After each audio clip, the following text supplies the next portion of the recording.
atong panimbahon. Atong paminawan karon ang gospel message sa Ginoo dinhi sa Psalm 34. Mga igsoon, nako kang Kristo. Isip nga mga magtotoo, daghan kaayo nga mga kamatuoran gikan sa pulong sa Ginoo, sa atong Dios nga dili nato kaayo, dili kay nato hingpit nga masabtan hangtod dili nato kini personally nga ma-experiensyahan. Usa ka butang nga naatay kaybalo sa pulong sa Ginoo sa iyang kamatuoran. But lain pod tong aduna gid tay personal nga experience sa iyang mga kamatuoran nga ginasulti dinhi sa atoa. Mao na nga ang Ginoo gagamit og mga events sa atong kinabuhi or mga experiences sa atong kinabuhi sama sa mga pagsulay or mga kasakitan aron ipadayag kanato ang kamatuoran o masabot nato pag-ayo kung ginaunsa pagdil sa Ginoo kita sa mga takna nga ana nga circumstances. Mao kini ang nahitabo kang David. Ang iyang kahadlok o kalisdanan nahimog kay gayunan aron masinati niya ang pagkamaayo o even ang pagluwas sa Ginoo sa iya. Busa dili lamang nato maingon nga ang Ginoo maayo lamang in our thinking, in our brain.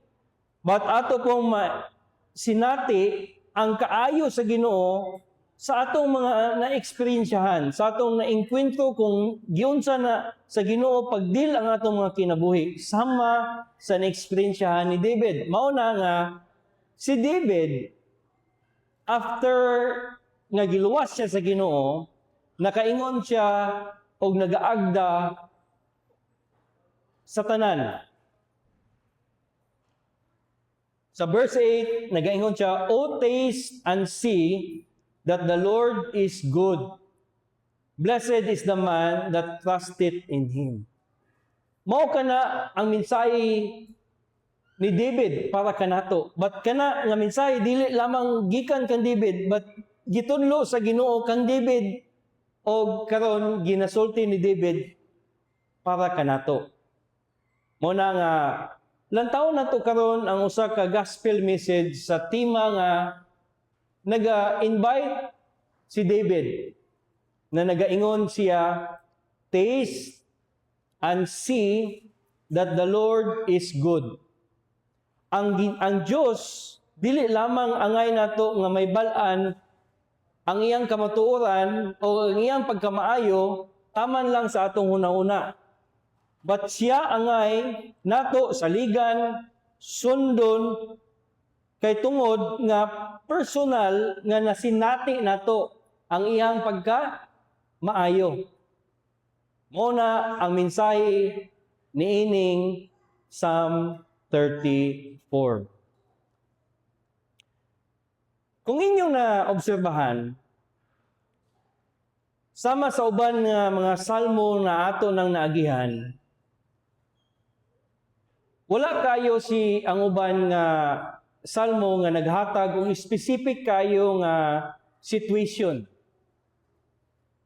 or background kung anong nasulat kana nga particular nga psalm.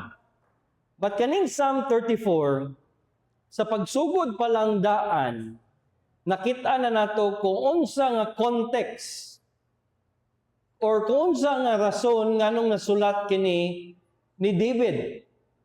O kung tanaw nato ang super inscription nini, nagaingon din na a Psalm of David when he changed his behavior before Abimelech. Then, next thing that happened was, he was drove away, and then he departed. Usa kini ka sitwasyon sa particular kayo, or I mean, specific kayo nga kinabuhi ni David. Nga sa panahon nga siya, pagapatyon ni King Saul, kay naibalaan man ni King Saul nga muraog si David ang gusto sa mga tao, so ang iyang pinaka-natural nga buhaton or pinaka-tawhanon niya nga pamaagi, patyon si David. Sa 1 Samuel chapter 21, verse 10 to 15, take note na lang di na lang nato basahon kanang account, but mao kana ang panahon nga si David niikyas gikan didto sa Jerusalem. Asa siya niadto? Didangop siya didto sa usa ka syudad nga gipagnganlan og Gat. Kani nga syudad mao ang lugar sa kung atong nahinumduman kaaway sa mga Israelites nga mao si Goliath. Usa ka Palestine kani nga territory. Og naibala nato nga usa ka popular kayo nga event nga si David napili nga mukontra against sa Goliath nga usa ka giant, usa ka banggiitan nga sundalo gikan sa Palestine. Napili niya ni og iya kining napatay. Og daghan ang nakasaksi ato nga panahon. Nakita nila nga si David mao kadto ang itsura ni David. Na-identify nila og naglanog-lanog ang pagkailado ni David. But samtang si David gapagapatyon na usab ni King Saul, nilaya siya didto sa iyang lugar o didto siya nakaadto. Abi ni David, dili siya ma-identify. Abi niya og hari na siya ani pero abi niya og dili siya mailhan nga siya tong nakapildi kang Goliath. So niadto siya didto sa Gat og nitago siya. Apan sa dihang nailhan siya sa mga sulugoon ni King Abimelech, or kung imong basahon to dito sa 1 Samuel chapter 21, si Haring Akish, nailhan siya sa mga tao. So unsa gibuhat ni David para makaikyas siya? Kay unaw na ilang gipatay ang ilahang sundalo nga banggiitan hinigugma sa mga Palestino. Unya didto siya nakaadto og sa panahon nga naa siya didto, nag-expect gid siya nga pag mailhan siya, kulatahon tingali siya og patyon. Sa iyang kahadlok, ang gibuhat ni David, nagpakabuang siya. Nag-testing siya nga i-change ang iyahang appearance. Nag-pretend siya nga usa siya ka tawo nga sa ato karon nga context, taong grasa or tao nga nabuang, nawad-an og maayong pamuot. Niadto siya didto o gihatod siya didto, but sa pagkita ni King Akish, ni kaingon siya nga dili ni si David. Dili ni mao, imposible. Perti kabuang. Og sa iyang pagtanaw, kung mao manggaling ni si David, dili na siya angay kahadlukan. Mao na nga, in short, na-change ang iyahang appearance o kato mao ang naghatod sa iyahang instead nga patyon siya, gibuyan siya, gipasagdan siya ni King Akish. Kay para sa iyaha, dili na himong threat si King David. But samtang nakaluwas na siya, naluluwas siya ato nga sitwasyon. Ang nahitabo sa iyaha, nakapasalamat si David. Kay sa pagtanaw ni David, pwede yun.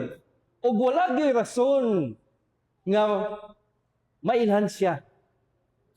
Imposible para sa iyaha nga dili siya mailhan. Kay tanan naka-identify sa iya ang mga sulugoon. Pero si King Akish, dili mura og gipabuta sa Ginoo nga dili niya makita nga mao kato si David. Sa ingana nga pamaagi, nakita ni David nga naa sa kamot sa Ginoo ang kaluwasan. Di na niya nakita nga maskin unsa pa nga daw sama na ana siya sa corner nga natrap na siya, nga wala na siya chance nga makaikyas. Ang Ginoo nagapangita o pamaagi nga ang katong mga tao nga nasuko sa iya, nga pwede mo patay sa iya, dili mailhan siya. So kana trabaho sa usa ka Ginoo. Kay usa ka imposible nga butang, pero gihimo sa Ginoo aron si David mahiluwas gikan sa kamatayon. Mao na nga si David, sa verse 1, nakaingon siya, I will bless the Lord at all times. His praise shall continually be in my mouth. Nakaingon si David, nag-uros-uros ang iyang kalipay, ang iyang pagpasalamat sa Ginoo, nga nakaingon siya nga, kay giluwas ko sa Ginoo, ato nga sitwasyon, nga daw sama, daw para sa ko, imposible na nga makalikay ko, pero ang Ginoo naghatod kanako og kaluwasan. Ang ako mga kalag, verse 2, ningon siya, my soul shall make her boast in the Lord, and humble shall hear thereof and be glad. Magapadayon si David sa paghatag o himaya sa Ginoo, sa paghambol sa iyang kauglingon. Verse 3, gipadayon niya, ningon siya, O magnify the Lord. O dili lamang niya gitan-aw nga siya lang dapat ang maghatag og pasalamat sa Ginoo, but nagingon siya, O magnify the Lord with me, and let us exalt His name together. So, nagahatod sa pag-agda si Moses o si David sa uban, usab, nga talantawon nato, nga ang Ginoo maayo kaayo sa atoa. Dili lamang sa atong kauglingon, but ang uban pod atong agdahon. But mga kaigsunan, ang kasinatian ni David, mao katusab ang shadow sa kasinatian sa usa ka anak ni David. Kinsa nga anak ni David ang atong gitan-aw? Si Hesukristo. Kay si Hesukristo di na man nitunga sa linya ni David. Sama kang David, gidumtan si Hesukristo. Usa ka shadow ang kinabuhi ni David. Gidumtan siya sa kaaway. Og si Kristo usab gidumtan sa kadaghan, daghan kayo nga nasuko diya kaniya. So makita nato nga adunay kapareho nga sitwasyon si David nga nagtudlo sa tuwa usab sama sa sitwasyon ni Kristo Jesus. Nga si Kristo Jesus sa mga tao nga pangandoy nga pagapatyon siya, wala igtugot sa Ginoo nga amahan nga siya dili mailhan. Opposite kang David.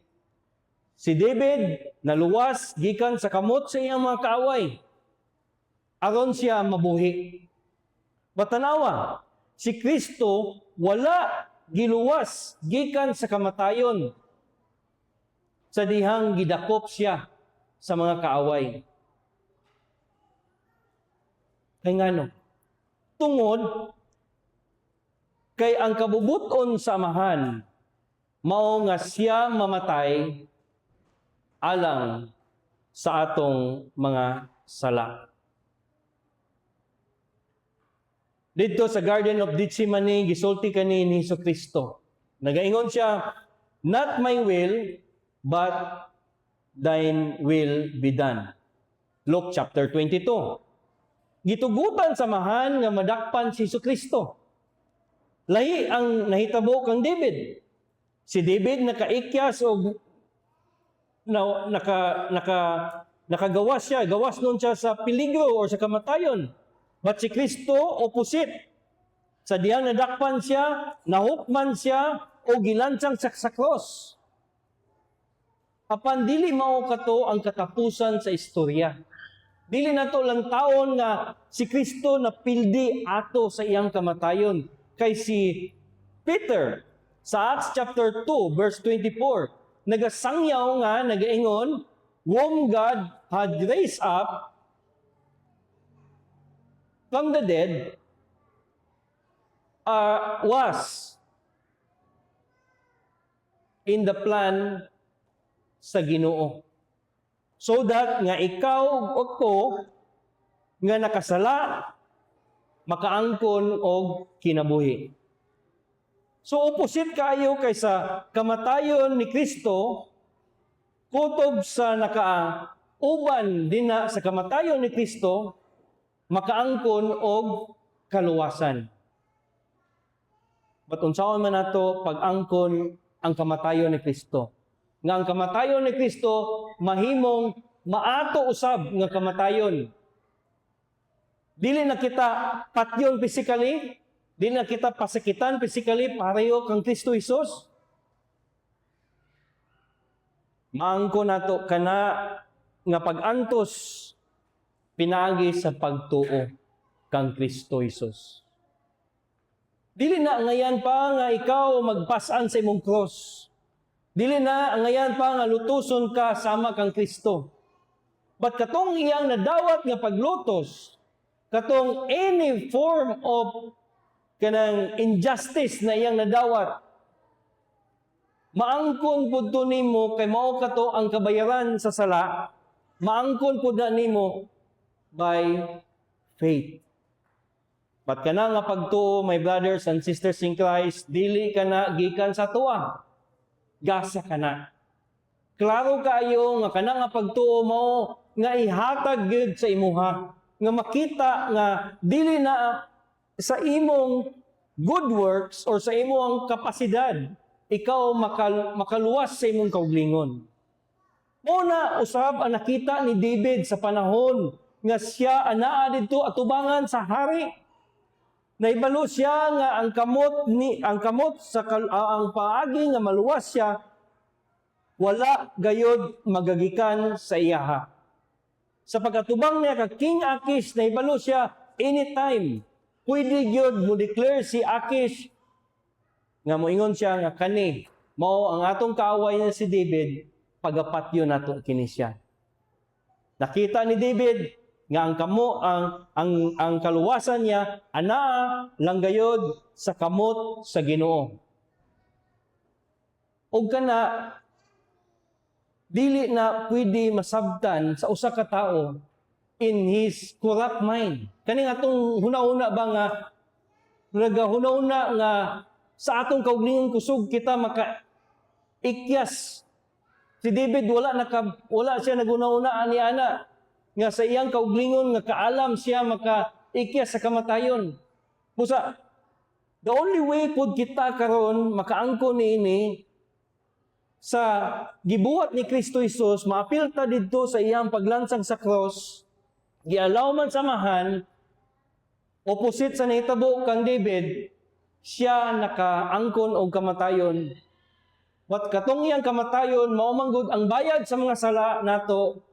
Mao na nga thy will be done, gitugot sa Ginoo, gitugot sa amahan nga madawat katon ni Jesucristo aron mabayran ang atong mga sala.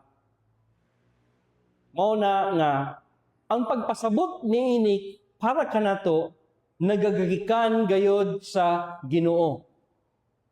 Dili nato ni makita, di nato ni masabtan unless tagaan ka sa Ginoo og pagtuo. Og basahon nato unsay giingon sa Hebrews chapter 11. Unsay gisulti sa author sa Hebrews sa pag-ingon niya nga kana nga pagtuo gihatag kanato og kana nga pagtuo naghatod kanato og kahibalo Muna nga sa Hebrews chapter 11 verse 1 nagaingon ang author, now faith, pagtuo, is the substance of things hoped for, or the evidence of things not seen.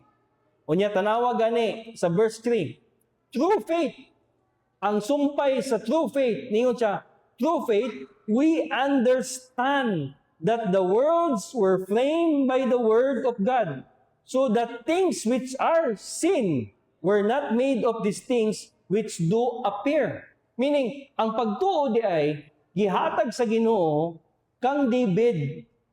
Aron masabtan niya nga ang katong iyang life-threatening nga situation, ang pagluwas ato pinaagi lamang sa gahom sa Ginoo. O ang ato apod karon nga sama kang Kristo nga hari na nagpakamatay sa atong sala, maangkon pud nato ang iyang bayad sa sala, mapaambit sa tuwa, dili pinaagi sa atong works, but pinaagi sa faith. Nga masabtan nato that we can understand that mao kini ang disenyo sa kaluwasan sa Ginoo o kana mao ang pagpakita sa Ginoo sa iyang grasya. Mao na nga matawag nato nga ang kaluwasan is by grace alone, through faith alone, in Christ alone. Dinha nato ibutang ang atong pagsalig sa kaluwasan kang Kristo. Muna nga after kana nga gisulti ni David, nakapasalamat siya sa Ginoo, nag-continue siya sa pagsulti dinhi. Nagingon siya sa verse 4, I sought the Lord and He heard me and delivered me from mine fears. Nag-adto siya dayon sa pag-continue sa paghatag og invitation. So in other words, ang tao nga nakaangkon og kaluwasan gikan diha sa Ginoo, masabtan niya nga nakaangkon siya niya na because of the work of God sa pagpakita sa iyang grasya o kaluoy nganha sa usa ka person. When that person, through faith, understand that kind of truth, wadto dayon kana sa pag-invite sa imong kaugalingon, sama sa paingon ni David nga gi-invite niya ang mga katawhan. Na nagingon siya din sa verse 8, oh, taste and see that the Lord is good. Meaning, kung gisulti ni David kani nga kamaturan kanato, niabot kani sa atong pagkahibalo, dili lang na siya mo istambay din na sa itong una-una. But, gina-invite po kita nga sulayi or gingon din na tilawi o lantawa. Kaning duha ka words, taste and see, nagapakita kini og paggamit sa ato ang mga senses. Meaning, paggamit sa unsa ang pwede natong ma-embrace or pwede natong mahikap ang kaayo sa Ginoo sa atong kinabuhi. Ang pagtilaw, maskin unsaon ako pagsulti sa inyo nga pertigid kalami ang akong nakaon nga ice cream, i-describe na ko sa inyo kung unsa nga klase nga taste ang akong nasulti, dili na ninyo hingpit nga masabtan unless nga kamo usab nakatilaw gayod ato nga ice cream. So in other words, gisulti kani nga kamaturan nga makapahilak ka nato nga ang kaluwasan ni David na naangkon nagporsyado sa kaluwasan ni Kristo Jesus.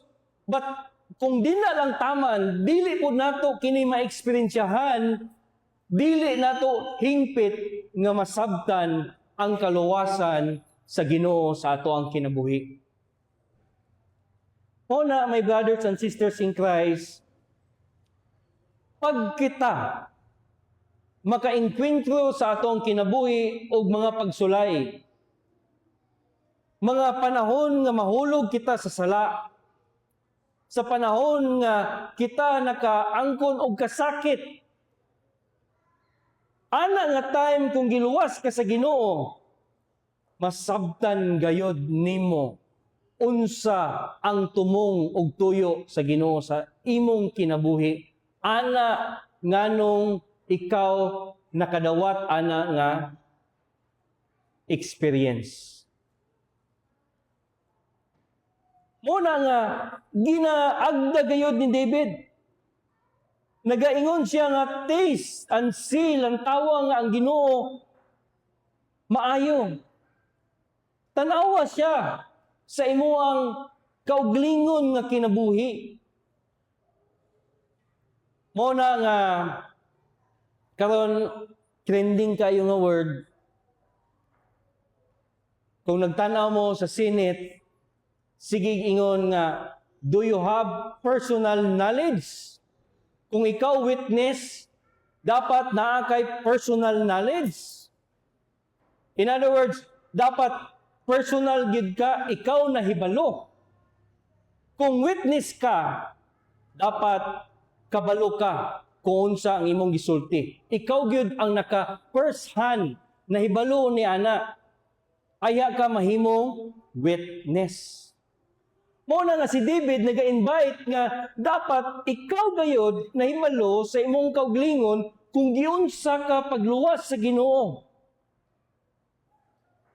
Sa mga sitwasyon nga sa daw wala na gyud kaluwasan, wala na ikyas.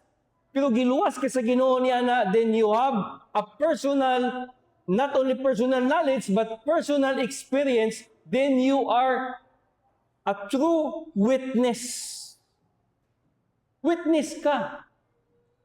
Ug mao ka na ang ginaagda, dili lamang ni David sa physical nga kaluwasan, but kana ginaagda usab sa mga Kristohanon. Kung gusto kita nga mahimo gayong mukaingon, personal nga kita giluwas sa Ginoo na eksperyensya nato na, then mo witness ta, mga witnesses ta sa kaayo sa Ginoo sa atong kinabuhi. O wala na hingpit nga kaayo sa Ginoo sa atong kinabuhi, kundi ang pagluwas ka nato sa hingpit nga kamatayon. Kay kung iluwas ka sa Ginoo sa hingpit nga kamatayon, ang tanan nga mga temporary nga kailangan nimo dinhi sa kalibutan, pwede gayod ikaw luwason sa Ginoo. Una nga mag-ingon si David, i-invite niya nga, come and see the goodness of God. But wala lang nagtapos si David din sa pag-invite sa tuwa karon. Nga ma-invite kita nga lantawon ang kaayo sa Ginoo. But sama usab kang Kristo Jesus. Sa iyang invitation nga nagaingon siya, come unto me. Come unto me. Kinsa katong pasan sa kabugaton sa kinabuhi. Come unto me. Nakita nato dinha nga si Kristo ang makahatag kanato og hingpit nga kagawasan. Siya lang ang nag-ingon, kung si David nag-ingon, taste and see the goodness of God. Here comes ang goodness sa Ginoo in the flesh. Kay kinsa? In the presence ni Jesus Christ. Si Jesus Christ na ang nagasulti sa mga katawan nga, come unto me, those who are heavily laden, for my yoke is easy and my burden is light. Duol kita dina kang Kristo Jesus. Klaro kayo, si David dili makaingon sa iyang kaugalingon nga hingpit nga, come unto me, ako hari. Pero naingon si David, even I as a king, dili ko makasulti sa akong kaugalingon that I can save myself sa tanan nako nga mga problema. Ang makasave lang si Jesus Christ. Si Jesus Christ need not to say nga, taste and see the goodness of God. But unsa giingon sa Ginoo ni Jesucristo? Kung si David, kailangan pa niya musulti nga, taste and see the goodness of God. Si Jesus Christ, di na niya kinahanglan because siya mao ang goodness sa Ginoo. Siya mao ang kaayo sa Ginoo. Mo na ningon siya nga, dili na moingon si Kristo nga, taste and see the goodness of God. But ningon siya, come unto me, para matilawan nato og ma-experiensyahan gayud nga hingpit ang pagkaayo sa Ginoo. Ang kaayo sa Ginoo anaa dinha kang Kristo. Mo na nga after niya sa invitation, niingon siya din na naghatag siya og instruction. Tanawa. Sa verse 11, niingon si David, come ye children, hearken unto me. I will teach you the fear of the Lord. After nga nag-invite si David, niingon siya, come ye children. Now, ang word nga children, dili ni siya limitado sa anak lamang ni David. But nakita ni David nga ang kanang mga katawan sa Ginoo nga gitawag niya og mga kaanakan, iya kining gihatagan og instruksyon nga dapat maminaw sa iyaha. O gitudlo niya ang kahadlok sa Dios. Kay kani na eksperyensyahan niya tinud-anay gayud kini gikan sa iyahang sinati nga experience. Og ang pagkahibalo niya sa Ginoo, gisulti kini sa iyaha, gipasabot kini sa iyaha, og kana maupod ang dapat niyang ipaambit sa uban. Now, si David, after niini, nahimo man siyang hari sa Israel, sa Jerusalem. Sa iyang pagkahari, aduna siya autoridad, aduna po siya own nga family. But iyang gilantaw nga ang katawan nga under sa iyang authority, gipili kato sa Ginoo aron usab mahimong under sa iyahang pag-atiman. O dili kato aksidente. Kaya ang itudlo niya dapat sa katong mga katawhan nga under sa iyang authority is the fear of God, ang kahadlok sa Ginoo. Ang word nga fear of God, dili ni siya kahadlok nga mo ikyas ka or mo palagyo ka sa Ginoo, nga mahadlok ka sa presensya sa Ginoo. But ang pasabot ni fear of God, aduna kay kahadlok nga magbuhat og mga dautan atubangan sa Ginoo. Na daw sama ba sa bata nga angay siya nga magrespeto sa iyang ginikanan, maghatag og pagpasalamat sa iyang ginikanan, sa gibuhat sa pag-atiman sa iyang ginikanan sa iyang bata. Sama usab niini nga kahadlok ang gipasabot ni David. Gitudluan o gi-instruct niya nga mao kini ang itudlo niya sa mga katawhan. Katawhan nga gipili sa Ginoo under sa care ni David. My brothers and sisters in Christ, mauusab kini ang hihimplo nga gibuhat ni Jesucristo. Sa pag-ingon niya, balikan nato ganina, thy will be done. Pangutana siya sa mga apostoles, unsaon na mo pag-ampo? Gingon siya, mag-ampo ikaw didto sa amahan. Our Father in heaven. Kay ang tao nga giluwas sa Ginoo, nakaangkon og relasyon din na sa Ginoo, makatawag sa Ginoo og Abba, Father. Mao ka nang gisulti ni Paul sa mga Kristiyanon dito sa Roma. Abba, Father, ang imong pagtawag na garon sa Ginoo. Kay ikaw usa sa mga katawan sa Ginoo. Og ang katawan sa Ginoo, ang iyang kinabuhi, ang guide ana, in all His ways, sa tanan niyang pagabuhaton, sa iyang kinabuhi, hantod mamatay siya. It should be in line sa kahadlok niya dinha sa Ginoo. Muna nga, kani ang nindot kayo nga instruksyon. Tungod nga ang tao nga naggiluwas sa Ginoo, dili dapat sigig ingnan nga buhatan ni kani ayaw buhata. Di ba sama sa mga bata? Nahibalo man ta nga ang bata, sultihan nimo siya karon. Tudluan nimo siya sa mga butang nga dapat buhaton niya.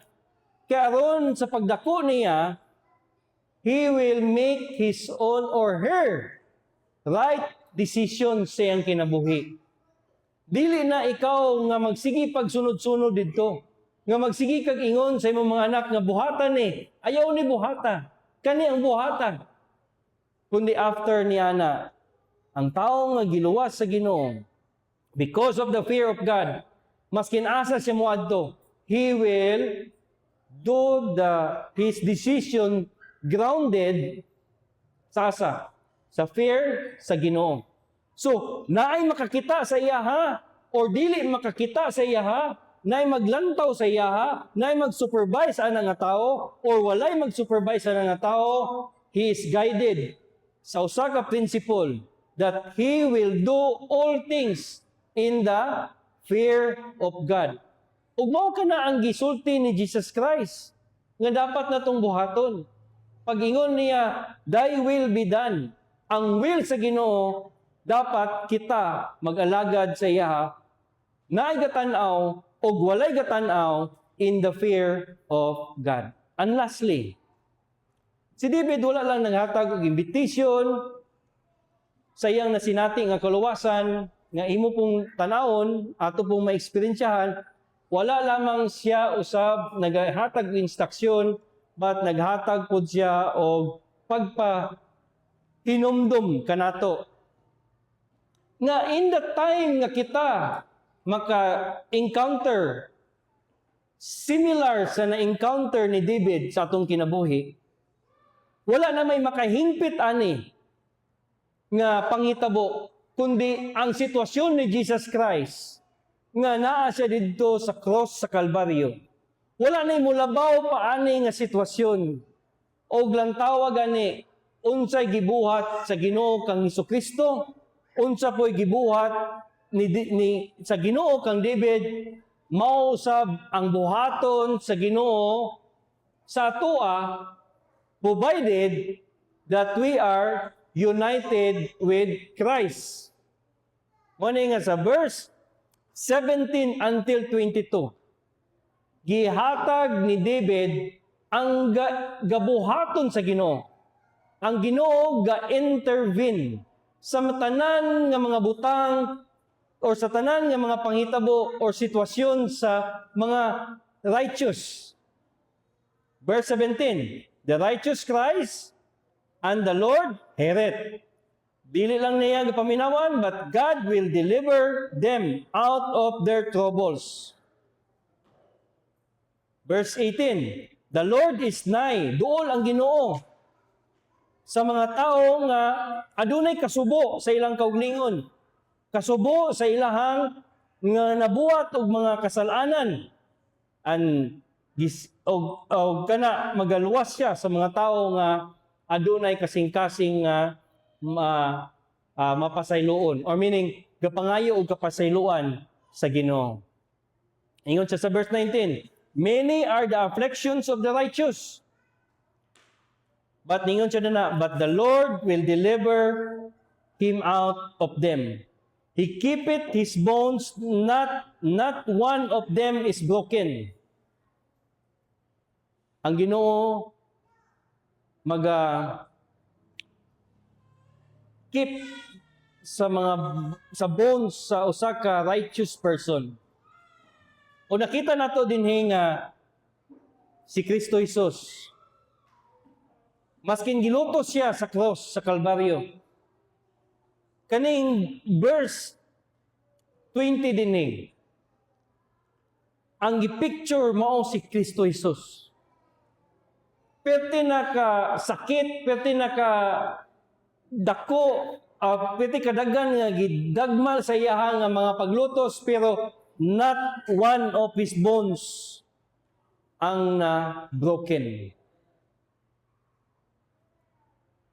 Now, in other words, sa gisulti ni David dinhi, gilantaw niya si Kristo nga mao kini ang righteous, the only righteous. Walay laing righteous nga tao dinhi sa kalibutan kundi si Kristo lamang. But if you are united with Christ, then you can be the righteous ones. Pwede kang mahimong righteous in Christ. Sa pagkamaayo ni Kristo, sa pagkamatarong ni Kristo, gipaambit sa imuha, matawag ko ka nga righteous. In short, dili ka pwede makaingon sa imong kauglingon. Si David dili pwede nga makaingon sa iyang kauglingon nga ako matarong nga tao unless siya gipakamatarong sa Ginoo pinaagi sa kamatayon ni Jesucristo. Mao na, my brothers and sisters in Christ, ang Psalm 34 puno kayo kini siya sa pagpasalamat, pagdaig sa Ginoo. Ang kinabuhi sa usa ka tawo nga ilinuwas sa Ginoo. Lingon si dinhi sa verse 22. The Lord redeemeth the soul of His servants, and none of them that trust in Him shall be desolate. Dili gayod ikaw mapakyas. Kutob sa nagahatag pagsalig sa Ginoo sa kaluwasan, dina kang Kristo. In other words, nagaingon din ni si David, dili gayod kita mapakyas. Mao na nga karong kabuntagon atong hinumduman nga yes, pwede man tang luwason sa Ginoo sa atong mga problema dinhi. But wala na mo hingpit pa na nga problema kundi ang pagluwas sa Ginoo sa hingpit nga kamatayon.